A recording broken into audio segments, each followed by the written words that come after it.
Absolute fun. എത്ര പേര് വളരെ സന്തോഷത്തോടു കൂടി പഠിച്ചവരാണ്?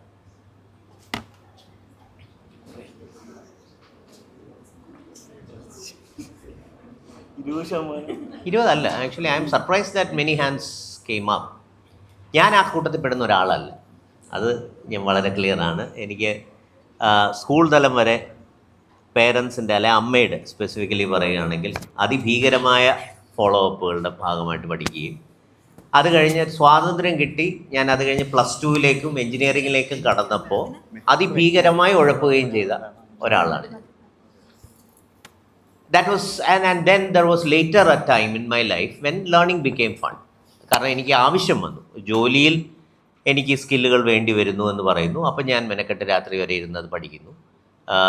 കുറച്ച് കഴിഞ്ഞപ്പോൾ ഞാനൊരു ബിസിനസ് തുടങ്ങുന്നു. അപ്പോൾ നമ്മൾ യൂറോപ്പിലൊരു സെയിൽസ് ട്രിപ്പ് നടത്തുമ്പോൾ യൂറോപ്യൻസിൻ്റെ അടുത്ത് നമ്മുടെ ചരിത്രത്തിനെക്കുറിച്ച് കൂടി സംസാരിക്കാൻ നമുക്ക് പറ്റണമെന്ന് നമുക്ക് തോന്നുന്നു. അങ്ങനെ നമ്മുടെ ചരിത്രത്തിനെക്കുറിച്ച് കുറച്ചുകൂടി ഇൻട്രസ്റ്റോടെ പഠിക്കും. So there are times when there was A need and then you learned because of the need. And then there were times when my parents pushed or my teachers pushed or the society pushed and hence I had to learn. Okay, അപ്പോൾ ഈ learning എന്ന് പറയുന്നതിൻ്റെ അപ്പോൾ എഡ്ടെക്കിൽ അതാണ് ഞാൻ when I largely talk about the edtech firms, I personally believe that one of the biggest challenges or gaps that you have is learning should be fun. It is as fun as, when you think about it, it can be as fun as watching a movie. അല്ലേ? ഒരു നല്ല കഥ അല്ലെങ്കിൽ ഒരു കവിത അല്ലെങ്കിൽ ഒരു cinema കാണുന്ന പോലെ അത്രയും മനോഹരമായി പഠിക്കാനും വേണമെങ്കിൽ നമുക്ക് പറ്റും. ആ പഠിത്തത്തിലേക്ക്, ആ ഒരു മനോഹരമായ പഠിത്തത്തിലേക്ക് AI-ക്ക് നമ്മളെ മുന്നോട്ട് കൊണ്ടുപോകാൻ പറ്റൂ. This is a question that I think of as a future of edtech. Because engineering drawing ഇപ്പം എനിക്ക് ഇപ്പോഴത്തെ കരിക്കുലം അറിയില്ല. ഇപ്പോൾ ഫസ്റ്റ് ഇയർ ഞങ്ങൾ എഞ്ചിനീയറിംഗ് പഠിക്കുമ്പോഴത്തേക്കും വി ഹാഡ് ഒരു അക്രോസ് ദ ബോർഡ് എല്ലാ സബ്ജക്റ്റുകളും ഞങ്ങൾ പഠിക്കും. അതിപ്പോഴും ഉണ്ടോ? മെക്കാനിക്കൽ എഞ്ചിനീയറിംഗ് ഒരു പേപ്പർ, സിവിൽ എഞ്ചിനീയറിംഗ് ഒരു പേപ്പർ, അതിപ്പോഴും ഉണ്ടല്ലേ? ഫസ്റ്റ് ഇയേഴ്സിന് എപ്പോഴും അതുണ്ട്. So we study engineering drawing. Computer സയൻസുകാരും എഞ്ചിനീയറിംഗ് ഡ്രോയിങ് പഠിക്കും. എന്തിനാണ് എഞ്ചിനീയറിംഗ് ഡ്രോയിങ് പഠിക്കുന്നത്? എനിക്കിതുവരെ ഒരു ഉത്തരം അങ്ങനെ മനസ്സിലായിട്ടില്ല. പക്ഷേ ഇപ്പം now I slowly understand. Because if I were to write a program and I need to look at a graphical user interface even, right, wherein you need to look at the pixels of your screen and place these elements accordingly in a visually appealing fashion. You need to have an idea of the space. അതാണ് engineering drawing നമുക്ക് തരുന്നത് ശരിക്കും പറയാം. So it becomes important for a civil engineer, it becomes important for a computer engineer who's creating user interfaces, it becomes important for a chemical engineering who's designing a plant. അപ്പോൾ ഇവിടെ എല്ലാ ഇതിന് applications ഉണ്ട്, പക്ഷേ അത് ആരും നമ്മളോട് പറഞ്ഞിട്ടില്ല. അല്ലെങ്കിൽ എങ്ങനെയാണ് ഇത് നിങ്ങളുടെ ജീവിതത്തിലേക്ക് അല്ലെങ്കിൽ നിങ്ങളുടെ സെക്ടറിലേക്ക് ഇത് വരുന്നത് എന്ന് ഇതുവരെ ആരും അറ്റ്ലീസ്റ്റ് എന്നോട് പറഞ്ഞിട്ടില്ല. Okay, so I M thinking, but then there are pockets of expert. Teachers ഉണ്ട്, ചില ടീച്ചേഴ്സ് മാത്സ് അതിഭീകരമായി മൾട്ടിപ്ലിക്കേഷൻ ടേബിൾ പഠിപ്പിക്കുന്ന ചില വീഡിയോസ് നമ്മൾ കാണാറുണ്ട് അല്ലേ? So there are methods which have evolved from teachers which will make learning absolute fun.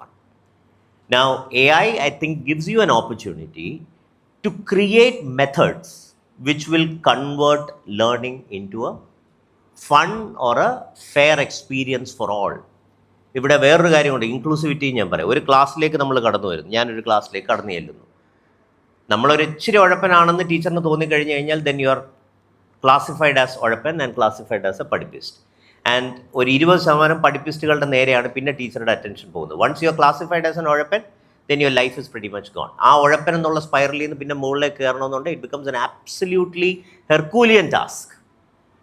ഞാനൊക്കെ കോളേജിൽ പഠിക്കുമ്പോൾ ഞാൻ ഉഴപ്പെന്ന് പറയും, ഓരോ സെമസ്റ്ററിലും ഞാൻ വിചാരിക്കും അടുത്ത സെമസ്റ്റർ ഞാൻ ആഞ്ഞു പിടിച്ച് മുന്നോട്ട് വരും. പക്ഷേ by that time YouTube is created. മനസ്സിലായി, അവിടെ പുറയിരുന്ന് കുറച്ച് ഇത് കാണിക്കും. അപ്പോൾ ആ inclusivity also we might be able to do because of AI. Because after all, it's not the teacher who is going to teach now. You will consume knowledge in one way or the other through other mechanisms. It can be your mobile phone, it can be your VR headset, it can be your browser, right, or plugins or whatever, right, whatever you have on the side. അപ്പോൾ അത്തരത്തിലുള്ള ഒരുപാട് ടൂളുകൾ create ചെയ്യപ്പെടും AI യുടെ സഹായത്തോടെ. അങ്ങനെ പഠനം കുറച്ചുകൂടി രസകരമായ ഒരു അനുഭവമായി മാറും എന്നുള്ളതാണ് എൻ്റെ ഒരു ഇത് നേരത്തെ പറഞ്ഞ പോലെയാ. ഇതാണോ സംഭവിക്കാൻ പോകുന്നത് ആർക്കറിയാം. ഞാൻ വിചാരിക്കുന്നത് ഇതൊക്കെ സംഭവിക്കുമെന്നാണ്. ഇത് മാത്രമേ ഇപ്പോൾ അവൈലബിൾ ആയിട്ടുള്ളൂ. So I will just share that thought.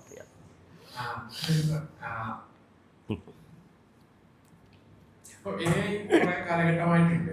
പക്ഷേ ഈ കഴിഞ്ഞ കുറച്ച് ഇയേഴ്സിലാണ് വൻ ചർച്ചകളും ഇപ്പം സംഭവങ്ങളൊക്കെ സംഭവിക്കുന്നത്. അപ്പം ആസ് എ ടീച്ചർ അല്ലെങ്കിൽ ഇതിൽ റിസർച്ച് ചെയ്തുകൊണ്ടിരിക്കുന്ന ആൾ എന്താ ശരിക്കും ആ ഡിഫറൻസ് എന്താ സംഭവിച്ചത്? So, before starting, like, I like to explain what is AI. Simply, വളരെ സിമ്പിളായിട്ട് പറയുകയാണെങ്കിൽ നമുക്കറിയാം കമ്പ്യൂട്ടർ എന്ന് പറയുന്ന ഡിവൈസ് അല്ലെങ്കിൽ കമ്പ്യൂട്ടിംഗ് ഡിവൈസുകളിൽ ഗണത്തിൽപ്പെടുന്ന പല ഡിവൈസുകൾ നമ്മൾ ഉപയോഗിക്കുന്നുണ്ട്. ഈ ഡിവൈസുകളുടെ ഒരു ഇൻഹറന്റ് നേച്ചർ എന്ന് പറയുന്നത് they are all dumb devices. തനിയെ സ്വയമേ ഒന്നും ചെയ്യാൻ കഴിയാത്ത പ്രോഗ്രാമിങ്ങിലൂടെ മാത്രം ഒരു ടാസ്ക് എനേബിൾ ചെയ്തുകൊണ്ട് ചെയ്യാൻ പറ്റുന്ന ഡിവൈസുകളാണ്. ഈ ഡിവൈസുകളെ മനുഷ്യൻ ചിന്തിക്കുന്ന പോലെ തീരുമാനങ്ങൾ എടുക്കാൻ for make decisions, for optimise and create, ഈ 3 തരത്തിൽ ഈ ഡിവൈസുകളെ കേപ്പബിൾ ആക്കുന്ന ഒരു ടെക്നോളജിയാണെന്ന് നമുക്ക് വേണമെങ്കിൽ പറയാം ആർട്ടിഫിഷ്യൽ ഇന്റലിജൻസ്. അപ്പൊ അതിന് നമ്മൾ ഹിസ്റ്ററി നോക്കിക്കഴിഞ്ഞാൽ 1956 ജോൺ മെക്കാർത്തി എന്ന് പറയുന്ന സയന്റിസ്റ്റ് ഫസ്റ്റ് ഇൻട്രൊഡ്യൂസ് ചെയ്ത അല്ലെങ്കിൽ കോയിൻ ചെയ്ത വേർഡാണ് ആർട്ടിഫിഷ്യൽ ഇന്റലിജൻസ്. എന്നിരുന്നാലും നമ്മൾ റീസെന്റ് ഒരു 2010 15 ശേഷമാണ് AI എന്ന് പറയുന്ന വേർഡ് AI യൂസ് ചെയ്യാനും സംസാരിക്കാനൊക്കെ തുടങ്ങി. അതിനൊരു പ്രധാനപ്പെട്ട കാരണം എന്ന് പറഞ്ഞാൽ AI വളരെ കമ്പ്യൂട്ടേഷണലി ഇന്റൻസീവും അതുപോലെ തന്നെ ഡേറ്റ ഡിപ്പെൻഡന്റുമാണ്. അപ്പോൾ 1956 തുടങ്ങി ഏകദേശം 2000 വരെ നമ്മൾ നോക്കിക്കഴിഞ്ഞാൽ ഈ availability of data over digital form it is lacking. നമ്മളെല്ലാവരും പേപ്പറിലും പെന്നിലും നമ്മളുടെ ഡേറ്റ കീപ്പ് ചെയ്തുകൊണ്ടിരുന്ന സമയമാണ്. പക്ഷെ ഇപ്പോഴത്തെ ഒരു സിറ്റുവേഷൻ നോക്കി കഴിഞ്ഞാൽ നമ്മളൊരു ഡോക്യുമെന്റ് ക്രിയേറ്റ് ചെയ്യാൻ MS ഓഫീസിൽ പോലും പോകില്ല, നേരിട്ടായിരിക്കും പോകാം, ഗൂഗിൾ ഡോക്സിലേക്കായിരിക്കും നമുക്ക് പോകാം, right? So the availability of data across internet ശരിക്കും ബൂം ചെയ്ത് വന്ന ഒരു ആഫ്റ്റർ 2010 ആണ്, റൈറ്റ്? അതുപോലെ നിങ്ങൾ കമ്പ്യൂട്ടേഷണൽ ഫെസിലിറ്റീസ് നോക്കിക്കഴിഞ്ഞാൽ എല്ലാ ടീച്ചേഴ്സും സ്റ്റാർട്ട് ചെയ്യുന്ന സമയത്ത് നിങ്ങൾ ഉപയോഗിച്ച കമ്പ്യൂട്ടറിന്റെ കോൺഫിഗറേഷൻ ഒന്ന് ആലോചിക്കാമോ? ഒരു 128 MB റാം അല്ലെ, ഒരു Pentium 4 processor, 10 GB hard disk ഒക്കെ ആയിരിക്കും തുടങ്ങിയിട്ടുണ്ടാവുക. പക്ഷെ നിങ്ങളുടെ കുട്ടികളുടെ കയ്യിലിരിക്കുന്ന ഇപ്പോഴത്തെ മൊബൈൽ ഫോണിന്റെ configuration at least we have 8 GB RAM, right, or 16 GB RAM. അപ്പോൾ 128 MB നിന്നും നമ്മൾ ഈ പറയുന്ന 16 GB പോയത് വളരെ ചെറിയ ടൈമിലാണ്. ആ കമ്പ്യൂട്ടേഷണൽ ഫെസിലിറ്റി അല്ലെങ്കിൽ കമ്പ്യൂട്ടിംഗ് ഫെസിലിറ്റിയുടെ അവൈലബിലിറ്റി, ഈ പറയുന്ന ഡേറ്റയുടെ അവൈലബിലിറ്റിയാണ് AI ഇത്രത്തോളം ആക്സലറേറ്റ് ചെയ്ത് നമ്മളുടെ ഈ ഒരു കറന്റ് സിറ്റുവേഷനിലേക്ക് എത്തിച്ചതെന്ന് നമുക്ക് വേണമെങ്കിൽ പറയാം. അപ്പൊ അതിൽ തന്നെ ഞാൻ നേരത്തെ പറഞ്ഞ പോലെ AI ഒരു പോയിന്റ് വരെ ഏകദേശം ഈ ChatGPT മുന്നേ വരെ, ChatGPT ഒരു ബെഞ്ച് മാർക്ക് ആയിട്ട് വെച്ചാൽ before ChatGPT AI applications mostly നമ്മൾ ഡിസിഷൻ മേക്കിങ്ങിന് വേണ്ടിയാണ് കൂടുതൽ ഉപയോഗിച്ചിട്ടുള്ളത്.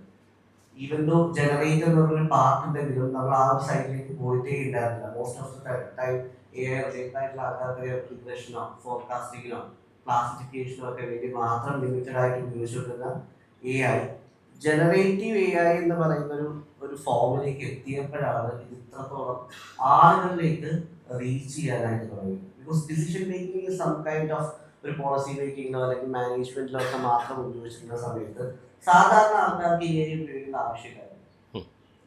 But when it comes to generative AI, ഈ generative AI become more useful to common people. അങ്ങനെയാണ് ഇത് ഇപ്പോൾ നിൽക്കുന്ന ഈ ഒരു ബൂംഡ് സ്റ്റേറ്റിലേക്ക് AI വന്നു പെട്ടെന്ന് നമുക്ക് വേണമെങ്കിൽ പറയാം. പിന്നെ എഞ്ചിനീയറിംഗ് ഒരു സ്പേസ് അല്ലെങ്കിൽ നമ്മളൊരു എഡ്യൂക്കേഷൻ സ്പേസിൽ നോക്കിക്കഴിഞ്ഞാൽ ലൈക്ക് AI എന്ന് പറയുന്നത് നമ്മൾ ഉപയോഗിക്കുന്നത് ഏത് രീതിയിലാണ് എന്നൊന്നും ചിന്തിച്ചില്ല നമുക്ക് മനസ്സിലാവും. AI നമുക്ക് 3 രീതിയിൽ നമുക്ക് യൂസ് ചെയ്യാം. AI as A consumer, AI as an adapter, AI as A builder. ഈ 3 തരത്തില് നമ്മൾ ഉപയോഗിക്കാവുന്ന AI ഇപ്പൊ സംഭവിച്ചുകൊണ്ടിരിക്കുന്ന ഞാൻ പറയാം. ഈവൻ ദോ ബിൽഡേഴ്സ് പോലും കൺസ്യൂമേഴ്സ് ആയിട്ടാണ് ഉപയോഗിച്ചുകൊണ്ടിരിക്കുന്നത്. ഈ എഞ്ചിനീയറിംഗ് സ്ട്രീമിൽ നിൽക്കുന്ന കുട്ടികൾ ശരിക്കും AI ഉപയോഗിക്കുകയല്ല വേണ്ടത്, they need to create AI, right? But ഇപ്പോഴത്തെ ഒരു ഫേസിൽ സംഭവിച്ചുകൊണ്ടിരിക്കുന്നത് ആ ബിൽഡിംഗ് എന്ന് പറയുന്ന പാർട്ട് മാറി അവരുടെ ടാസ്ക് എളുപ്പമാക്കാൻ വേണ്ടി എന്ത് ചെയ്യും, കൺസ്യൂമേഴ്സ് ആയിട്ട് മാത്രമേ ഉപയോഗിച്ചുകൊണ്ടിരിക്കുക. ഇപ്പൊ അവർ AI ഉപയോഗിക്കുന്നത് എന്താണെന്ന് ചോദിച്ചു കഴിഞ്ഞാൽ ആപ്ലിക്കേഷൻ ഉണ്ടാക്കാനാണ്. മേ ബി നിങ്ങൾക്ക് ഒരു ലീവ് റിക്വസ്റ്റ് തരാനുള്ള ലെറ്റർ ഉണ്ടാക്കാനായിരിക്കും, റൈറ്റ് അല്ലേ, അല്ലെങ്കിൽ ഒരു റിപ്പോർട്ട് ജനറേറ്റ് ചെയ്യാനായിരിക്കും. They won't do anything with AI in their curriculum, right? അപ്പൊ അത് ആദ്യത്തെ മാറ്റം വരേണ്ടത് ഞാൻ പറയും ടീച്ചേഴ്സിലാണ്. യു ഷുഡ് ചേഞ്ച്, അല്ലെങ്കിൽ വി ഷുഡ് ചേഞ്ച്. നമ്മളുടെ തരത്തിലാണ് ആദ്യത്തെ മാറ്റം ഉണ്ടാവുന്നത്, റൈറ്റ്? നമ്മൾ AI ഉപയോഗിച്ച് ഒരു ടാസ്ക് ചെയ്ത കുട്ടിയെ ഒരു പ്രോജക്റ്റ് ഇവാലുവേഷൻ വരുമ്പോൾ ക്രിട്ടിസൈസ് ചെയ്യാൻ നിൽക്കുന്നതിന് പകരം how to effectively use AI എന്നുള്ളത് അവർ പഠിച്ചു കൊടുക്കുന്നില്ല. That is a gap, right? എന്തിനാണ് നമ്മൾ അസൈൻമെന്റ് എഴുതണം എന്ന് തന്നെ നിർബന്ധിക്കുന്നത്? എന്തുകൊണ്ടാണ് നമ്മൾ അസൈൻമെന്റ് എപ്പോഴും എഴുതി സബ്മിറ്റ് ചെയ്യണം എന്ന് നിർബന്ധിക്കുന്നത്? എത്ര ടീച്ചേഴ്സ് ഇതില് നമുക്ക് എഡ്യൂക്കേഷൻ എക്സ്പെരിമെന്റ് ആക്കുന്നത്, ടീച്ചിങ് ലേണിംഗ് പ്രോസസ്സിനെ എക്സ്പെരിമെന്റ് ആയി കാണുന്നുണ്ടെന്ന് എനിക്കറിയില്ല. നമ്മൾ ഇപ്പോൾ ക്ലാസ്സിൽ 50 കുട്ടികളുണ്ടെങ്കിൽ 50 കുട്ടികൾക്കും ഡിഫറെന്റ് അസൈൻമെന്റ്സ് കൊടുക്കാനുള്ള നമ്മുടെ ബുദ്ധിമുട്ടാണ് നമ്മൾ എന്ത് ചെയ്യുന്നത്, ഒരു അസൈൻമെന്റ് 50 പേർക്ക് കൊടുക്കുന്നത്, അല്ലേ? പക്ഷെ അതുപോലുള്ള സ്ഥലങ്ങളിൽ AI വളരെയധികം നമുക്ക് ഇമ്പാക്ട് കൊണ്ടുവരാനായിട്ട് പറ്റും. നമുക്ക് ആ ഉണ്ടാകുന്ന ഒരു ബുദ്ധിമുട്ടുണ്ട്.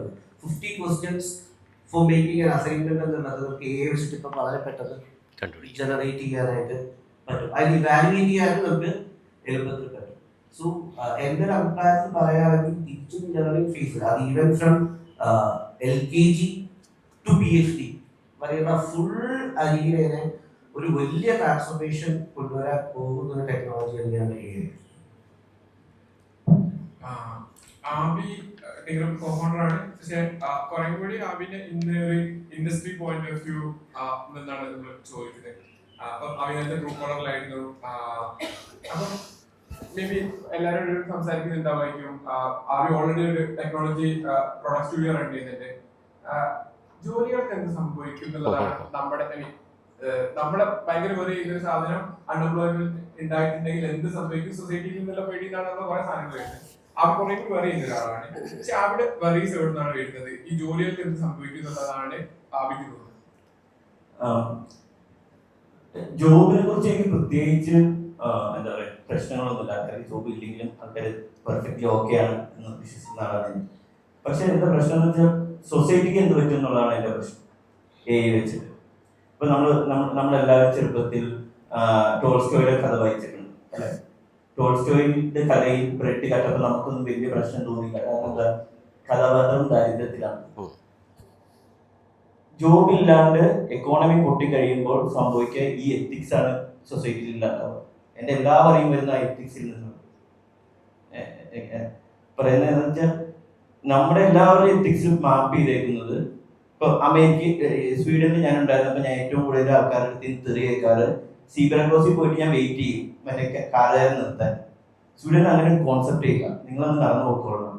അപ്പൊ എല്ലാ ഡ്രൈവർമാരും എന്നെ തെറി എന്ത് കൂടെ എല്ലാവരെയും നോക്കിയിരിക്കുന്നത്. ഇന്ത്യയിൽ ഞാൻ ഇപ്പോൾ പറഞ്ഞാൽ താമസിക്കുന്നത്, എൻ്റെ ഓഫീസ് കൃത്യം ഓപ്പോസിറ്റ് ആണ്. ഞാൻ ഓൾമോസ്റ്റ് 15 മിനിറ്റ്സ് എടുത്തിട്ടാണ് അത് ക്രോസ് ചെയ്യാറ്. ശരിക്കും എനിക്ക് ഭയങ്കര ഒരു ട്രോമയാണ്. അപ്പൊ ഇതൊരു സൊസൈറ്റികളിലെ വെൽത്തുമായിട്ട് അവരുടെ എത്തിക്സ് ഭയങ്കരമായിട്ട്. ഞാൻ പഠിച്ചത് BA ഇംഗ്ലീഷ് ആയിരുന്നു. കൾച്ചർ സ്റ്റഡീസ് ആണ്, ആന്ത്രോപോളജി ആണ് എൻ്റെ ഫേവറേറ്റ് സബ്ജക്ട്. ആക്സിഡന്റലി പലയിടത്തും പോയി ടെക്ക് ചെയ്യേണ്ടി CPR വന്നതാണ്. പക്ഷെ ആൾക്കാർ നമ്മൾ AI കുറിച്ച് സംസാരിക്കുമ്പോൾ നോക്കാത്ത സാധനം ഹിസ്റ്റോറിക്കലി നിങ്ങളുടെയൊക്കെ കുടുംബത്തിൽ 45 വയസ്സായ എത്ര ടെക്ക് ജോലി എടുക്കുന്നവരുണ്ട്? വളരെ കുറേ ഉണ്ടാവും. 25 നോക്കിയാൽ കുറേ ഉണ്ടാവും. അപ്പൊ ഇതൊരു ഭയങ്കര റീസെന്റ് ഫിനോമിനാണ്. എന്റെ വീട്ടിൽ 25-ന് മുകളിലുള്ള ആരുമില്ല. 25 കാറ്റഗറിയിലും എന്റെ കുടുംബത്തിൽ വേറെ ആരും എഞ്ചിനീയറിംഗ് പോയിട്ടില്ല. പക്ഷെ ഇതൊരു recent privilege people in the സൊസൈറ്റിയുടെ പ്രശ്നമാണ് എഞ്ചിനീയറിംഗ് ജോബ് എന്നാണ് എന്റെ ടേക്ക്. പക്ഷെ ഇത് എപ്പോഴും എഫക്ട് ചെയ്യുക എങ്ങനെയാണെന്ന് വെച്ചാൽ ഇപ്പൊ റിവേഴ്സ് ക്യാമറയെ കുറിച്ച് നമ്മളൊരു ഭയങ്കര ഭീകര ടെക്നോളജി എന്നൊന്നും പറയാറില്ലല്ലോ.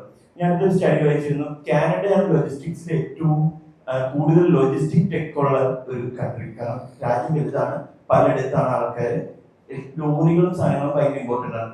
കൾച്ചറിൽ പഞ്ചാബീസ് അവിടെ എത്താനുള്ള കാരണം ലോറിയായിട്ടുള്ള അവരുടെ ബന്ധമാണ്. അപ്പൊ ഇത് അവിടെ റിവേഴ്സ് ക്യാമറ ഒരു റെവല്യൂഷൻ ആയിരുന്നു 20 വർഷം മുമ്പ്. റിവേഴ്സ് ക്യാമറ വന്നപ്പോൾ 8 ലക്ഷം പേരുടെ ജോലിയാണ് പോയത്. The third order effect of any technology in society is huge. Right? Last decade, BC money, LP money വന്ന് കുറേ പേർക്ക് ടെക്കി ജോലി കിട്ടിയിട്ടുണ്ട്, എനിക്ക് ജോലി കിട്ടിയിട്ടുണ്ട്. എൻ്റെ ജീവിതത്തിൽ എൻ്റെ ഉമ്മാക്ക് എന്നെ കുറിച്ചുള്ള എക്സ്പെക്ടേഷൻ ഞാൻ എവിടെയെങ്കിലും ലിഫ്റ്റ് ടെക്നീഷ്യൻ ആവുക എന്നുള്ളത്. വേറെ വീട്ടിനടുത്തുള്ള ചേട്ടൻ അങ്ങനെയാണ് ജീവിതത്തിൽ കാശ് ഉണ്ടാക്കിയത്. അപ്പൊ എക്സ്പെക്ടേഷൻ ഇല്ലാത്തതുകൊണ്ടാണ് ഞാൻ ടെക് പഠിച്ചത്. എനിക്കൊരു എക്സ്പെക്ടേഷൻ ആർക്കും എൻ്റെ മൈൻഡിൽ ഉണ്ടായിരുന്നില്ല. അതുകൊണ്ട് എനിക്ക് പഠിക്കുന്നതെല്ലാം പഠിക്കാൻ പറ്റുന്നു. അപ്പം എ വന്നു കഴിയുമ്പോൾ ഉണ്ടാകുന്നത് ഇതുപോലത്തെ തേർഡ് ഓർഡർ എഫക്ട്സ് ആയിരിക്കും. കോളേജുകൾ, യൂണിവേഴ്സിറ്റികളൊക്കെ പോകുമ്പോൾ എൻ്റെ ഏറ്റവും വലിയ വഴി കേരളത്തിൽ എന്താണെന്ന് വെച്ചാൽ ഇൻഡസ്ട്രിക്ക് വേണ്ടി ഒപ്റ്റിമൈസ് ചെയ്യാണ് കോളേജുകൾ. നിങ്ങൾ ട്രെയിനിങ് ഇൻസ്റ്റിറ്റ്യൂട്ട് അല്ല എന്നാണ് ഞാൻ കോളേജുകളോട് പറയാറ്. നിങ്ങൾ എഡ്യൂക്കേഷൻ ഇൻസ്റ്റിറ്റ്യൂട്ട് ആണ്, പഠിക്കാനാണ് നിങ്ങൾ പഠിപ്പിക്കുന്നത്. ഇപ്പം ഞാൻ ഒറ്റ എക്സാമ്പിൾ പറഞ്ഞിരുന്നത്, ഒരു കോളേജിൽ പോയിട്ട് 5 വർഷം മുമ്പ് ഒരു പരിപാടിക്ക് ഞാൻ പോയപ്പോൾ പറഞ്ഞു TCS 4000 ഡാറ്റ എഞ്ചിനീയേഴ്സിനെ വേണമെന്ന് പറഞ്ഞിട്ടുണ്ട്. അപ്പൊ അതുകൊണ്ട് ഞങ്ങൾ നമ്മുടെ ഗ്രൂപ്പിൽ മറ്റേ യൂണിവേഴ്സിറ്റി പല യൂണിവേഴ്സിറ്റി പ്രശ്നം എന്ന് വെച്ചാൽ 5 വർഷം കഴിഞ്ഞിട്ട് പിള്ളേർക്ക് ഫസ്റ്റ് ഇയർ പിള്ളേർക്ക് വേണ്ടിയൊക്കെയാണ് സിലബസ് ഒപ്റ്റിമൈസ് ചെയ്ത് അവരിപ്പോഴായിരിക്കും പുറത്തിറങ്ങുന്നത്. ഇന്ന് TCS എത്ര ഡാറ്റ എഞ്ചിനീയേഴ്സിന് വേണം? ഉള്ളവർ ബെഞ്ചിൽ തന്നെ ഇല്ല, ബെഞ്ചിനുള്ളിൽ പണ്ട് പിള്ളേർ ബെഞ്ചിൽ ഇരുത്താനുള്ളതായിരുന്നു TCS പോലെയുള്ള കമ്പനികൾ ചെയ്തത്. അപ്പൊ ഇൻഡസ്ട്രിക്ക് വേണ്ടി ഒരിക്കലും എഡ്യൂക്കേഷൻ ഒപ്റ്റിമൈസ് ചെയ്തത്. അതുകൊണ്ടാണ് ടീച്ചറിന്റെ levels. We are not offering any job or anything. A lot of thing happened last decade is tech is giving you money, optimize everything for money, and end of the day when that money stream ends, the entire societal order will destroy. അതാണ് എന്റെ വരി. അതിന്റെ action ആണ് thinkable. For example, I do a lot of other things as well. I think it makes sense to you. At least നിങ്ങളെല്ലാവരും എന്നെക്കാളും മുതിർന്നവരായതുകൊണ്ട് പിള്ളേരോട് പറഞ്ഞു മനസ്സിലാക്കാൻ ഭയങ്കര പാടാണ്. കാരണം അവർ കണ്ട ആപ്പും അവർ കണ്ട എല്ലാ കസിൻസും എല്ലാവരും ടെക്കിലാണ് ജോലി ചെയ്യുന്നത്. ഇതിൻ്റെ അകത്തുള്ളവർ ഞാൻ ഒക്കെ ടെക് അല്ലാത്ത സാധനങ്ങൾ കണ്ടിട്ടുള്ളവരാണ്. ബികോം ഒരു ഫാൻസി ഡിഗ്രി ആയിരുന്നു പണ്ട്. ഗൾഫ് മൈഗ്രേഷന്റെ ആദ്യത്തെ കാലഘട്ടത്തിൽ BCom was the sexiest degree to get in Kerala. BCom പഠിക്കാൻ ഗൾഫിൽ പോവാ, അല്ലെങ്കിൽ ഇവിടെ തന്നെ അക്കൗണ്ട് തന്നെ. അപ്പൊ ടാലി വന്നു. ടാലി അക്കൗണ്ട് സ്റ്റേറ്റ്മെന്റിനോട് സംസാരിക്കാൻ തുടങ്ങിയപ്പോൾ എത്ര ബികോമാർക്ക് നിങ്ങൾക്ക് ഇപ്പൊ അറിയാം അക്കൗണ്ടിങ് ജോബ് ചെയ്യുന്നത്. പക്ഷെ അവരെ ചെയ്ത് ചെയ്യുന്നുണ്ട്, അവരെന്നെ അത് തന്നെ ചെയ്യുന്നില്ല. അപ്പൊ ഇതാണ് അതിന്റെ തേർഡ് ഓർഡർ എഫക്ട്. എല്ലാവരും എപ്പോഴും ലീനിയർ ആയിട്ടാണ് ഇത് ആലോചിക്കുക. ഇത് സംഭവിച്ചു, വന്നു, അപ്പൊ പെട്ടെന്ന് കോഡ് ചെയ്യാറ്. ഇങ്ങനെയൊന്നും സംഭവിക്കുക. കോഡല്ല ഇവിടുത്തെ പ്രശ്നം. ഇവിടുത്തെ പ്രശ്നം സൊസൈറ്റിയിലെ ഏറ്റവും വീക്ക് ആയിട്ടുള്ള ആൾക്കാർ എങ്ങനെയായിരിക്കും ഇത് ഇമ്പാക്ട് ചെയ്യുക, അതെങ്ങനെ എത്തിച്ച് നമ്മളെല്ലാവരും ഇപ്പൊ എത്ര കോടി രൂപ ഉണ്ടാക്കിയാലും കേരളത്തിൽ കൊച്ചിയിലാണ് താമസിക്കുന്നത്. അതിനെ എങ്ങനെ എന്തായിരിക്കും അതിന്റെ ഔട്ട്കം എന്നുള്ളതാണ് ഞാൻ പറയുന്നത്.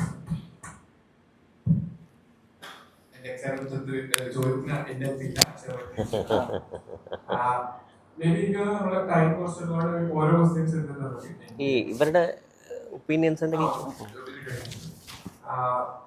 ഒരു ക്വസ്റ്റ്യൻ എനിക്ക് ശൈലജനോട് ചോദിക്കുന്നത്, ഇപ്പം സ്ഥിരം കോമഡിയാണല്ലോ, അതായത് ഇന്റഗ്രേഷൻ അല്ലെങ്കിൽ മാത്തിനെ കളിയാക്കുന്നത് ഒരു കോമൺ കോമഡിയാണ്.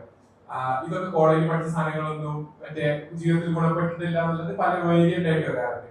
പക്ഷെ മേബി 5 years ബാക്ക് ഇങ്ങനെ എന്താ പറയാ, ഒരു MA കോളേജ് പഠിക്കുന്ന ഒരു ചെക്കൻ, അപ്പൊ അവനിങ്ങനെ ഒരു മമ്മൂട്ടി മോഹൻലാൽ ക്ലാസ് ഫെയർ ഉണ്ടായി. അപ്പൊ അന്നാണ് ഈ മാട്രിക്സ് പഠിച്ചത് ഇതിനായിരുന്നു എന്നുള്ളത് എനിക്ക് മനസ്സിലായത്. എന്റെ ടീച്ചർക്ക് മനസ്സിലായി. എന്റെ സ്റ്റോറി എന്റെ ടീച്ചർ ടീച്ചർ ഭയങ്കരമാണ്. പക്ഷെ ഈ ഒരു പോയിന്റ് ഓഫ് വ്യൂ ആയിട്ട് ചിലപ്പോ അവർ അത് ആലോചിച്ചിട്ടുണ്ടാവും. പക്ഷെ ഇപ്പം ഇവിടെ വർഷം ഉണ്ടായിരുന്നു, വർഷം താഴെ ഇറങ്ങുന്നുണ്ട്. വർഷം ആക്ച്വലി സെക്കൻഡ് ഇയർ പഠിക്കുമ്പോൾ പുസ്തകം പഠിച്ചുകൊണ്ടിരിക്കുമ്പോൾ റിസർച്ച് പേപ്പർ എഴുതുന്നുണ്ട്. അതായത് ഇൻ ബിറ്റ്വീൻ സ്റ്റാർട്ടപ്പ് വരുന്ന കാലത്ത് കോളേജ് എഡ്യൂക്കേഷൻ വലിയ കാര്യമില്ല, നിങ്ങൾ പുറത്തുള്ള കുറെ സ്കില്ല് പഠിച്ചോ, നിങ്ങൾ കുറച്ച് സ്റ്റാർട്ടപ്പ് ഉണ്ടാക്കിയോ, നിങ്ങൾ സക്സസ്ഫുൾ ആയിക്കോളൂ എന്നുള്ള നിലയ്ക്ക് ഉണ്ടായി. പക്ഷെ എനിക്ക് AI വരുമ്പോൾ കുറെ കൂടി ആ ഡീപ് റിസർച്ചും കോളേജ് പഠിച്ച സാധനങ്ങൾ കോളേജിലുള്ള സമയത്ത് തന്നെ യൂസ് ചെയ്തിട്ട് ഒരു നീഡൊക്കെ വരുന്നത്. ശരിക്കറിയില്ല എത്രമാത്രം വലിയ റിസർച്ച് പേപ്പർ വായിക്കുന്ന പോലെയോ ഇംപ്ലിമെന്റ് ചെയ്യുന്ന ലെവലിലേക്ക് മാറുന്നത്. വളരെ പ്രാക്ടിക്കൽ സെൻസ് എഡ്യൂക്കേഷൻ സിസ്റ്റം ഒക്കെ മാറ്റുന്ന ബിയോണ്ട് ഇപ്പൊ പ്രാക്ടിക്കലി ഇപ്പൊ കോളേജിലുള്ള പിള്ളേർക്ക് നമുക്ക് AI ബിൽഡ് ചെയ്യണം എന്ന് പറയുന്നത്. അത് പ്രാക്ടിക്കലി എന്ത് ചെയ്യാൻ പറ്റുന്നതാണ് ഈ ടീച്ചേഴ്സിന്റെ ഒരു point of view. Maybe അവർ കൊടുക്കാൻ പോകുന്ന പ്രൊജക്ടുകളെന്നോ എന്തായിട്ട് നിങ്ങൾക്ക് തോന്നുന്നത്?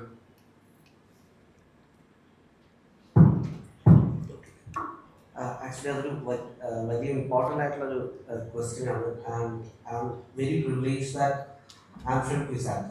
ആ ഒരു ക്വിസാറ്റിൻ്റെ പ്രിൻസിപ്സിൽ നിന്നുകൊണ്ട് മാറ്റങ്ങൾ എങ്ങനെ സംഭവിക്കുന്നു എന്ന് പറയാൻ എനിക്ക് കുറച്ചുകൂടി ഈസിയാണെന്ന് എനിക്ക് തോന്നുന്നു. Because you are not grounded to the other universities അല്ലെങ്കിൽ കൺസ്ട്രെയിൻസ് ഇല്ലാതെ കുറച്ചുകൂടി വർക്ക് ചെയ്യാൻ പറ്റുന്ന ഒരു എൻവയോൺമെൻ്റ് ആണ് ഞാൻ വർക്ക് ചെയ്യുന്ന ഡിപ്പാർട്ട്മെൻറ്റ്. ഓക്കെ, അപ്പോൾ അവിടെ ഞങ്ങൾ തന്നെ സിലബസ് ഇടുന്നു, നമ്മൾ തന്നെ പഠിപ്പിക്കുന്നു, നമ്മൾ തന്നെ ക്വസ്റ്റ്യൻ ഇടുന്നു, ഇവാലുവേറ്റ് ചെയ്യുന്നു. ഇതെല്ലാം നമ്മളുടെ കയ്യിലൂടെ മാത്രം പോകുന്ന കാര്യങ്ങളായതുകൊണ്ട് we have big more freedom that other institutions എന്ന് വേണമെന്നുണ്ടെങ്കിൽ പറയാം. റൈറ്റ്. അപ്പോൾ AI എന്ന് പറയുന്ന ഡൊമൈൻ എന്ന് മാത്രമല്ല, ഇപ്പോൾ കമ്പ്യൂട്ടർ സയൻസിന്റെ അവസ്ഥ വളരെ പരിതാപകരമാണ്. കമ്പ്യൂട്ടർ സയൻസ് എന്ന് പറയുന്ന ഡൊമൈൻ തന്നെ വളരെ പരിതാപകരമാണ്. ഞാൻ ആക്ച്വലി ഒരേ സമയം അക്കാഡമിക്സിലും ഇൻഡസ്ട്രിയിലും നിൽക്കാൻ ശ്രമിച്ചുകൊണ്ടിരിക്കുന്ന ഒരാളാണ്. Last time I got an opportunity to train some students അല്ല, ശരിക്കും freshers recruited by a company. അപ്പോൾ ഞാൻ അവർക്ക് ടാസ്ക് കൊടുക്കും, വളരെ പെട്ടെന്ന് അവർ ഉത്തരം പറയും, പ്രോഗ്രാം ചെയ്ത് കാണിക്കും. അപ്പോൾ ഒരു പയ്യൻ ഞാൻ ഇതേപോലെ കൊടുത്ത ഏറ്റവും ഒപ്റ്റിമൈസ്ഡ് വേയേക്കാൾ ഒപ്റ്റിമമായിട്ടൊരു സൊല്യൂഷൻ ഉണ്ടാക്കി. അപ്പോൾ he's from Andhra or somewhere else, അവിടെ നിന്ന് വന്നാണ്. അപ്പോൾ ഞാൻ ഈ പയ്യനോട് ചോദിച്ചു, okay this is an optimised way, but what is the theory behind it?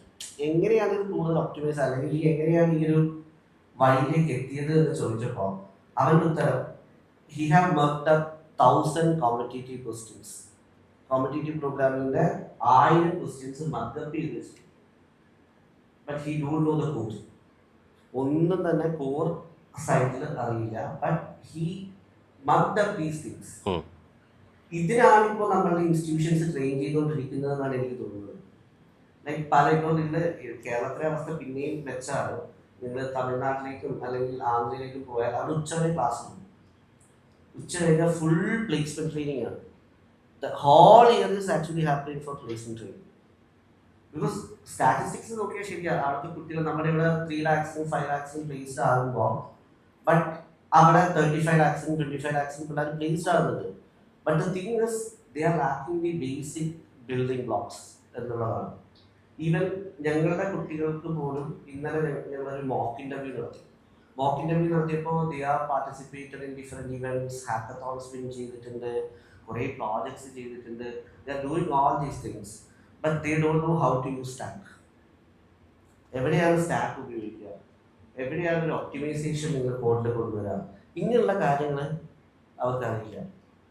അവർ സംഭവിക്കുന്നത് എന്താണെന്ന് വെച്ച് കഴിഞ്ഞാൽ, അവർ നേരിട്ട് നമ്മളോട് ചോദിച്ചു ചോദിക്കുകയാണ്, ChatGPT ഉണ്ടല്ലോ, പിന്നെ എന്താ നിങ്ങൾ കോഡ് എന്നുള്ളൊരു ചോദ്യത്തിലാണ് നമ്മൾ എത്തി നിൽക്കുന്നത്. That is too dangerous. അത് ഭയങ്കര ഡേഞ്ചറസ് ആയിട്ടുള്ളൊരു സിറ്റുവേഷനാണ്. Because we cannot rely upon AI all the time. AI തരുന്നത് എല്ലാം വിശ്വസിക്കാൻ നമുക്ക് പറ്റില്ല. ബിക്കോസ് AI ഉണ്ടാക്കുന്നത് മനുഷ്യനാണ്. മനുഷ്യനകത്തുണ്ടെങ്കിൽ AIക്ക് വരുന്നുണ്ട്.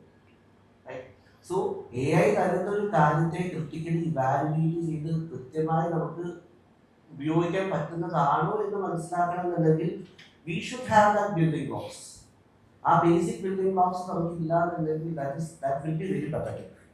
അപ്പോൾ അത് വലിയൊരു ഗ്യാപ്പ് ഇപ്പോൾ കേരളത്തിൽ സംഭവിച്ചുകൊണ്ടിരിക്കുന്നതാണ്. അതാണ് ഞാൻ പറഞ്ഞത്, they are consuming AI, not to build AI എന്നുള്ളതാണ്. ഈവൻ ഞാൻ 1-2 പേരൊക്കെ മേ ബി ഞാൻ ക്ലാസ്സസ് അറ്റൻഡ് ചെയ്തിട്ടുണ്ടാവും, ഫസ്റ്റ് ടീച്ചേഴ്സ് തോന്നുന്നു. അതിൽ ബേസിക്കലി നമ്മൾ ന്യൂറൽ നെറ്റ്വർക്സിൻ്റെ ക്ലാസ് എടുക്കും. ഡീപ് ലേണിംഗിൻ്റെ ഒക്കെ ഇൻട്രൊഡക്ഷൻ പോലെ ന്യൂറൽ നെറ്റ്വർക്സിൻ്റെ ക്ലാസ് എടുക്കുമ്പോൾ ഫസ്റ്റ് സെഷൻ ഞാൻ എപ്പോഴും എടുക്കുക mathematical foundations of neural networks എന്നുള്ളതാണ്. I'm just starting from set തിയറിയിൽ തുടങ്ങി ഫങ്ഷൻസ് എന്താണ്, ലിമിറ്റ് എന്താണ്, കണ്ടിന്യൂറ്റി എന്താണ്, ഡിഫറൻഷിയേഷൻ എന്താണ്, പാർഷ്യൽ ഡെറിവേറ്റീവ്സ് എന്താണ്, ഇങ്ങനെ പറഞ്ഞു പോകുമ്പോൾ I can see the response from the faculties itself.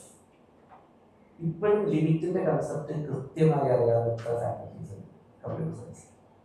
What is limit, when to use differentiation, when to use partial differentiation, ഇതിൻ്റെ ഇമ്പാക്റ്റുകൾ എന്താണ് നമ്മുടെ കമ്പ്യൂട്ടർ സയൻസ് അത് അറിയാന്ന് പറഞ്ഞാൽ ഭയങ്കര ഗ്യാപ്പാണ്.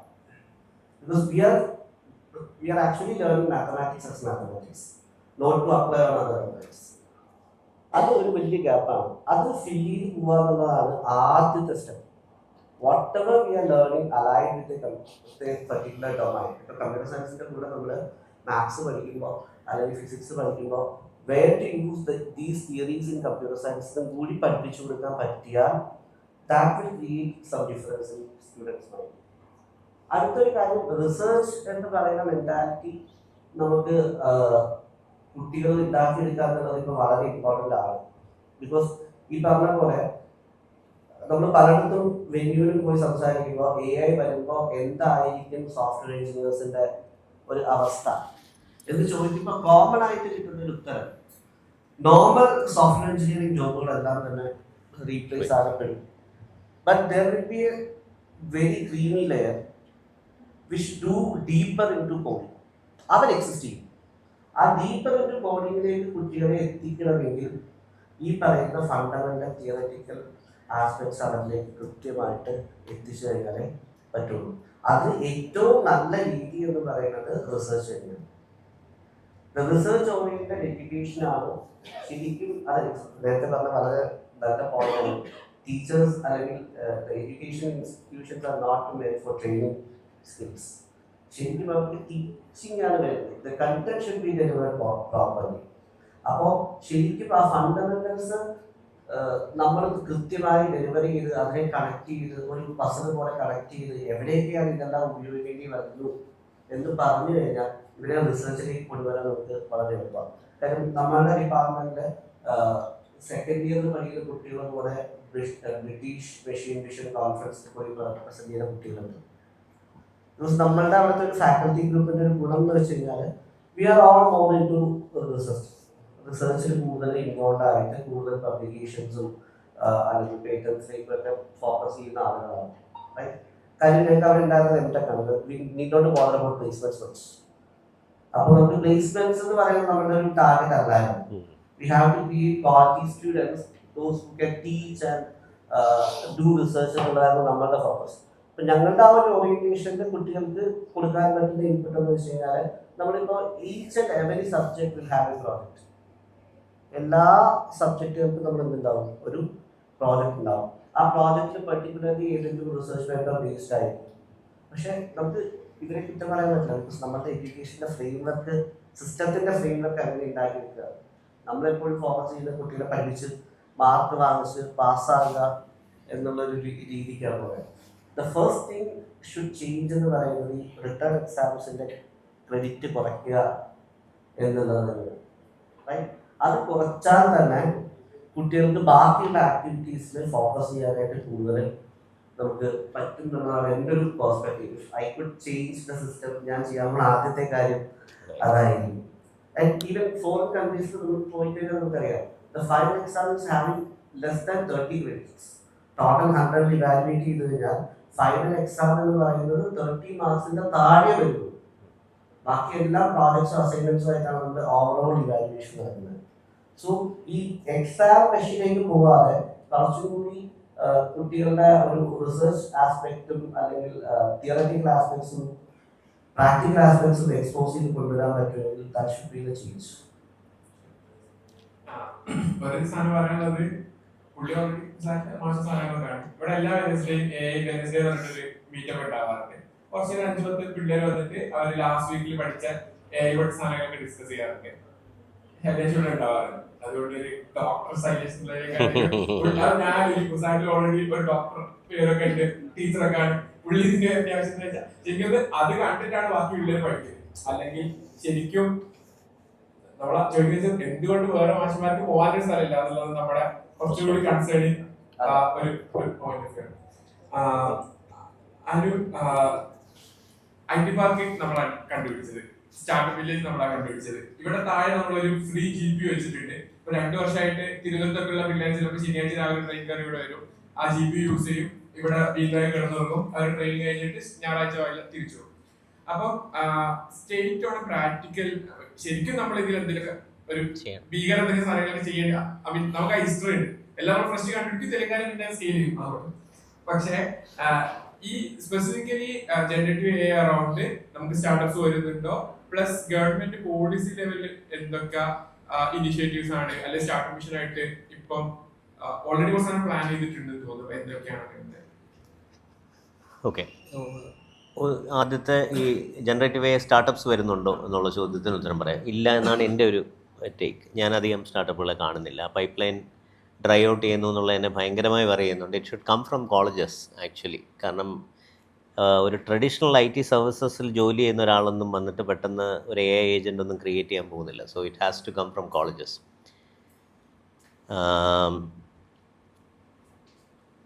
I also want to go back on a experience that I personally had. ഒരു 2017 ഞാൻ എൻ്റെ സെക്കൻഡ് കമ്പനി തുടങ്ങുന്നത്. അപ്പോൾ ആ കമ്പനി തുടങ്ങുമ്പോൾ എൻ്റെ ഈ ഏഞ്ചൽ ഇൻവെസ്റ്ററുടെ അടുത്തുള്ള എൻ്റെ പിച്ച് എന്ന് പറയുന്നത് all forms of UI will go away and there will only be one interface which will be voice എന്നുള്ളതായിരുന്നു എൻ്റെ. So I wanted to create an enterprise search application which is very close to the LLM that we have created, or what we are using right now. ChatGPT ആണ് ഒരു എൻ്റർപ്രൈസിന് വേണ്ടി നമ്മൾ create ചെയ്യാൻ നോക്കുന്നത്. അപ്പോൾ അവിടെ എൻ്റെ പ്രശ്നം എന്തായിരുന്നു, എനിക്ക് ആദ്യം കിട്ടിയ 2 കോടി രൂപ ഫണ്ടിങ് ആണ്. പക്ഷേ ഈ 2 കോടി രൂപ ഫണ്ടിങ് തന്ന ആൾ തന്നെ പറഞ്ഞു you should get another $5 million in funding very soon within 6 months. അപ്പോൾ എനിക്കതൊന്നും മനസ്സിലായില്ല എന്തിനാണെന്നുള്ളത്. പക്ഷേ then when I looked at the kind of investment that is required for creating the larger AI systems. ഇപ്പോൾ തന്നെ 250 കോടി രൂപയുടെ കമ്പ്യൂട്ടാണ് സർവം.AIക്ക് വേണ്ടിയിട്ട് കഴിഞ്ഞ ആഴ്ച ഗവൺമെൻറ് ഓഫ് ഇന്ത്യ കൊടുത്ത് 250 കോടി രൂപയുടെ കമ്പ്യൂട്ടർ. അപ്പോൾ developing the basic AI models is a very very very costly affair. അപ്പോൾ അതിലേക്ക് നമ്മൾ ഇറങ്ങണോ വേണ്ടയോ എന്നുള്ളൊരു തീരുമാനം as a government we have to take. അത് ഒരു സെൻട്രൽ ഗവൺമെൻറ് ഡിസിഷനാണ്. ഇന്ത്യക്ക് മാത്രമേ അത് അഫോർഡ് ചെയ്യാൻ പറ്റൂ, കേരളത്തിന് അത് അഫോർഡ് ചെയ്യാൻ പറ്റില്ല. ഞാൻ കാണുന്ന 2 ഓപ്പർച്യൂണിറ്റീസ്, അത് ചിലപ്പോൾ സത്യമായിക്കൊള്ളണമെന്നില്ല. ഒന്ന്, ഇപ്പം കമ്പ്യൂട്ടർ സയൻസിൻ്റെ കാര്യം പറയുകയാണെങ്കിൽ ഏജൻറ്റിക് AI റെവല്യൂഷൻ ഉണ്ടാവുമെന്ന് തന്നെയാണ് ഞാൻ കരുതുന്നത്. പക്ഷേ AI ഏജൻസിനെ പറ്റി ഇവിടെ ഇരിക്കുന്ന എല്ലാവർക്കും അറിയാമോ അല്ലേ? ഒരു AI ഏജൻറ്റുകളെന്ന് കേട്ടിട്ടുണ്ടോ? ആരെങ്കിലും കേട്ടിട്ടുണ്ടോ? എന്താണ് madam AI agent? I know you will know, but മാഡത്തിന് എന്താണ് ഒരു AI ഏജൻറ്റ് ഡെഫിനേഷൻ പറയാമോ? ഒരു മൈക്ക് ഉണ്ടോ വേറെ? എന്താണ് മാഡത്തിൻ്റെ ഒരു അണ്ടർസ്റ്റാൻഡിങ്? എൻ്റെ അണ്ടർസ്റ്റാൻഡിങ്ങിൽ AI agent is a segment of code embedded in the source code that will build intelligence within. That will build Intelligence within. Intelligence within. Okay, intelligence within. ഈ ChatGPT ഒരു AI ഏജൻ്റായിട്ട് വിളിക്കുമോ? ChatGPT ഒരു AI agent ആണോ? integrated AI agent. ആണ്. Okay. What do you think is an AI agent? Agent is someone who can take inputs from the surroundings, process it based on past knowledge, and then act upon the environment. So an AI agent can think for itself and then act on the environment. Okay. ഞാൻ അതിനെ ഒരു travel ഏജൻറ്റിനെ replace ചെയ്യുന്നൊരു സാധനമായിട്ടാണ് കാണുന്നത്. To make it very simple, right? I call up a travel agent and I say I want to go for a vacation. എനിക്ക് പോകേണ്ടത് സ്വിറ്റ്സർലൻഡിലാണ്, ഇത്രയാണ് എൻ്റെ ബഡ്ജറ്റ്. അപ്പോൾ ഇതൊക്കെ വെച്ചിട്ട് 4-5 ദിവസത്തേക്കുള്ളൊരു ട്രാവൽ ഐറ്റിനറി നിങ്ങൾ എനിക്ക് ക്രിയേറ്റ് ചെയ്ത് തരണം, എനിക്കും എൻ്റെ കുടുംബത്തിന് സ്വിറ്റ്സർലൻഡ് വരെ പോകണം എന്ന് പറയുമ്പോൾ they will give me 3-4 itineraries and then I say okay, ഇത്ര ഭയങ്കര കാശാണ്, ജനീവ വിട്ടേക്കും, ബാക്കിയുള്ള സ്ഥലങ്ങളിൽ പോവാം എന്ന് പറയുന്ന ഒരു ഇൻട്രാക്ഷൻ ഞാൻ ആ ട്രാവൽ ഏജൻറ്റ് വേണ്ടി നടത്തുന്നു. അതിൻ്റെ അവസാനം ഐറ്റിനറി ഞാൻ സെലക്ട് ചെയ്യുന്നു, അതിന് ഞാൻ കാശ് കൊടുക്കുന്നു, അവരെനിക്ക് ടിക്കറ്റും മറ്റു കാര്യങ്ങളും എല്ലാം അയച്ചു തരുന്നു. ഇതാണല്ലോ ഒരു ട്രാവൽ ഏജൻറ്റ് നമുക്ക് വേണ്ടി ചെയ്യുന്ന ജോലി എന്ന് പറയുന്നത്. ഈ ജോലിയെ മൊത്തത്തിൽ അങ്ങ് മാറ്റിയിട്ട് അതൊരു AI സിസ്റ്റം ചെയ്യുന്നതായി സങ്കല്പിക്കുക. Then suddenly you have an AI agent, right? AI agent, ഞാനത് ChatGPTയുടെ കാര്യം ചോദിക്കാം, it also involves the transaction. So you complete the entire transaction. AI agent ChatGPTയോട് ഞാൻ ചോദിക്കും, സ്വിറ്റ്സർലൻഡ് എവിടേക്കാണ് എനിക്ക് പോകാൻ പറ്റുന്നത്, നല്ല സ്ഥലങ്ങൾ ഏതൊക്കെയാണ് എന്നൊക്കെ. അങ്ങനെയുള്ള ഇൻഫർമേഷൻ റിട്രീവൽ അല്ലാതെ information retrieval, selection of the information that you would like to have, and further transactions and closing that transaction will also be involved as part of the agent. അപ്പോൾ agent will complete that transaction. എനിക്കൊരു insurance policy വേണം, എനിക്കൊരു admission വേണം, എനിക്കൊരു യാത്ര പോകണം, ഇങ്ങനെയുള്ള പല കാര്യങ്ങൾക്കും ഇന്ന് നമ്മളൊരാളോട് ചോദിക്കുന്നതിന് പകരം there will be agents which will help you to do that. അത് ഞാനൊരു എക്സാമ്പിളായിട്ട് ഇപ്പോൾ എൻ്റെ ഒരു എക്സാമ്പിൾ പറഞ്ഞത് ഇതാണ്. So she is in 12th standard now and she is actually filling up applications for multiple of these entrance exams. അപ്പോൾ ഒരു ദിവസം ഇതിൻ്റെ ഭാഗമായിട്ടുള്ള ഒരു കോൺവെർസേഷനിൽ അവൾ എന്നോട് ചോദിച്ചാൽ അച്ഛൻ ഈ വലിയ ഇന്നോവേഷൻ എന്നൊക്കെ പറഞ്ഞ് നടക്കുന്നതല്ലാതെ ഒരു സാധനം ഉണ്ടാക്കി ഇതെല്ലാം ഒറ്റയടിക്കാൻ ചെയ്യുന്ന ഒരു സാധനം ഉണ്ടായിരുന്നത് എന്ത് എളുപ്പമായിരുന്നു, വിച്ച് ഇസ് ട്രൂ, റൈറ്റ്? കാരണം ഈ ഫില്ല് ചെയ്യുന്നതെല്ലാം ഒരേ കാര്യങ്ങൾ തന്നെയാണല്ലോ. ആളുടെ ആധാർ കാർഡ്, മറ്റേ അപ്ലോഡ് മാർക്ക് ലിസ്റ്റ്, മറിച്ച് കുറച്ച് കാശും കൊടുക്കണം. ഇതാണല്ലോ അതിൻ്റെ ഒരു ഇത്. സോ എത്ര ലക്ഷം പേരാണ് നീറ്റ് എഴുതുന്നത്?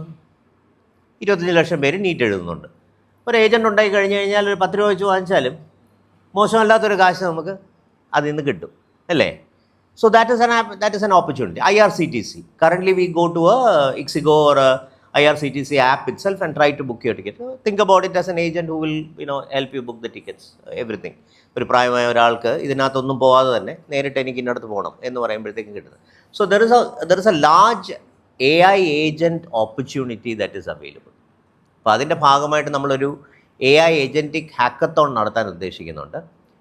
അതിൽ നമ്മൾ ഒരു വലിയ കാശല്ല, പക്ഷേ ഒരു 1 കോടി രൂപ മാറ്റി വെച്ചിട്ട് തിരഞ്ഞെടുക്കപ്പെടുന്ന 5 ഏജൻറ്റുകൾക്ക് 20 ലക്ഷം രൂപ വീതം കൊടുക്കണം എന്നുള്ളതാണ് നമ്മളുടെ ഒരു പ്ലാൻ എന്ന് പറയുന്നത്. So we need to figure out a way to conduct that program. രണ്ടാമത്തെ GPUവിൻ്റെ കാര്യം പറഞ്ഞു. ഞാൻ അന്ന് അത് തുടങ്ങിയപ്പോൾ ഞാൻ സജി സാറിൻ്റെ അടുത്ത് വിളിച്ച് ഇതുപോലെ തന്നെ പറഞ്ഞു. There was a leader board called squad leader board at Stanford question answer data set എന്ന് പറയും. അപ്പോൾ അന്ന് സജി സാറിനോട് പറഞ്ഞ് നമുക്ക് കമ്പ്യൂട്ടർ ഇല്ല സാർ, ഇത് വാങ്ങിച്ചു തരണമെന്ന് പറഞ്ഞു. He bought the first GPU. Like we still have that GPU in startup mission. But I think we need a lot more compute. So currently 2 കാര്യങ്ങളാണുള്ളത്. സെൻട്രൽ ഗവൺമെൻറ്റിൻ്റെ ഭാഗമായിട്ട് there is an AI mission, India AI mission. അതിൻ്റെ ഭാഗമായിട്ടാണ് ഈ സർവ ഇത് ചെയ്യുന്നത്. They are creating a centralised compute. അപ്പോൾ ഈ നിങ്ങളുടെ ഒരു കമ്പനി നിങ്ങളുടെ കോളേജിൽ നിന്ന് AI ഇതിൽ വരികയാണെങ്കിൽ you should apply for A compute from that. State is also creating A GPU cluster. 10 കോടി രൂപയാണ് അതിന് അലൊക്കേറ്റ് ചെയ്തിരിക്കുന്നത്. അതൊരു 10 കോടി ഒരു പ്രൈവറ്റ് ഏജൻ്റ് ഇതിലൂടെ കിട്ടി ഒരു 20 കോടി രൂപയുടെ വർത്ത് ഓഫ് കമ്പ്യൂട്ട് കൊടുക്കാൻ പറ്റുമെന്നാണ് നമ്മൾ വിചാരിക്കുന്നത്. ഇനി മൂന്നാമത്തെ ഒരു point, and that is where this engineering thing will come into the picture. ഇപ്പം നമ്മൾ ഈ പറയുന്ന എല്ലാം ലാർജ്ലി സോഫ്റ്റ്വെയർ അല്ലെങ്കിൽ അങ്ങനത്തെ ആപ്ലിക്കേഷൻസ് ആണ്. മറ്റ് മേഖലകളിൽ എങ്ങനെയാണ് AI വരാൻ പോകുന്നത്? ഇപ്പം മെക്കാനിക്കൽ അല്ലെങ്കിൽ ഇലക്ട്രിക്കൽ അല്ലെങ്കിൽ അതിനെപ്പറ്റി നമ്മൾ ആലോചിച്ചിട്ടുണ്ടോ? ഒരു സിമ്പിൾ എക്സാമ്പിൾ ഞാൻ പറയാം. പവർ ടൂൾസ് ഉപയോഗിക്കുന്നുണ്ടല്ലോ ആൾക്കാർ. എന്ത് ടൈപ്പ് പവർ ടൂൾസാണ് ഉപയോഗിക്കുന്നത്? നിങ്ങളുടെയൊക്കെ ലാബുകളിലോ അല്ലെങ്കിൽ വീടുകളിലോ ഏത് കമ്പനിയുടെ പവർ ടൂൾസാണ് സാധാരണ? ആരെങ്കിലും ഉപയോഗിച്ചിട്ടുണ്ടോ പവർ ടൂൾസ്? മറ്റേ ഭിത്തിയിൽ ഇടുക, സ്ക്രൂ തിരിച്ച് കയറ്റുക, ബോഷ്, ബ്ലാക്ക് ആൻഡ് ഡെക്കർ, അല്ലേ? ഇതൊക്കെയാണല്ലോ നമ്മൾ സാധാരണ. അതൊരു വലിയ മാർക്കറ്റാണ്. മേ ബി ഒരു 10,000-5,000 കോടി രൂപയുടെ മാർക്കറ്റാണ് എല്ലാ വർഷവും പവർ ടൂൾസിൻ്റെ മാർക്കറ്റ്. എന്തിനാണ് ജർമ്മൻകാരൻ കൊണ്ടുപോകുന്നത്? മറ്റേ സിനിമയിൽ പറയുന്ന പോലെ ഇത്ര സുന്ദരിയാണെങ്കിൽ പിന്നെ നേപ്പാളി എന്തിനാണ്, ഞാൻ തന്നെ കല്യാണം കഴിക്കാം എന്ന് പറഞ്ഞ പോലെ എന്നാൽ പിന്നെ ഞാൻ തന്നെ കൊണ്ടായിക്കൂടെ എന്ന് പറഞ്ഞിട്ട് നമ്മളിപ്പോൾ പവർ ടൂൾസ് ഉണ്ടാക്കാൻ ഇറങ്ങിയെന്ന് വിചാരിക്കുക. ഇറങ്ങിയതാരാണ്? ശ്രീധർ വെബു ആണ് ഇറങ്ങിയത്. So he went and Zoho founder. He went and created something called Karuvi എന്ന് പറഞ്ഞിട്ടൊരു കമ്പനി ഉണ്ടാക്കി. അവർ പവർ ടൂൾസ് ഉണ്ടാക്കി. വളരെ സിമ്പിൾ ബിസിനസ് മോഡലാണല്ലോ. 5,000 കോടി രൂപയുടെ മാർക്കറ്റുണ്ട്. അതിൽ നിന്ന് 10% കിട്ടിയാലും എനിക്ക് 50 കോടി രൂപ റവന്യൂ കിട്ടണം. അപ്പോൾ നമ്മൾ ഈ കാണുമ്പോൾ എന്താണ്, ഇതിങ്ങനെ തിരിക്കുന്നു, മറ്റേ ഇത് വീഴുന്നു, സ്ക്രൂ കയറുന്നു. വളരെ സിമ്പിൾ. 4 തവണ ഇത് കറങ്ങി കഴിയുമ്പോഴത്തേക്കും ഈ സാധനം ഭയങ്കരമായിട്ട് ചൂടാവുകയോ ഒടിഞ്ഞു പോവുകയും ചെയ്യും. So why Black and Decker അങ്ങനെ പറ്റുന്നില്ല, അല്ലെ ബോഷ് അങ്ങനെ വരാത്തത് എന്തുകൊണ്ടാണ്? എന്തുകൊണ്ടായിരിക്കും? What is the difference?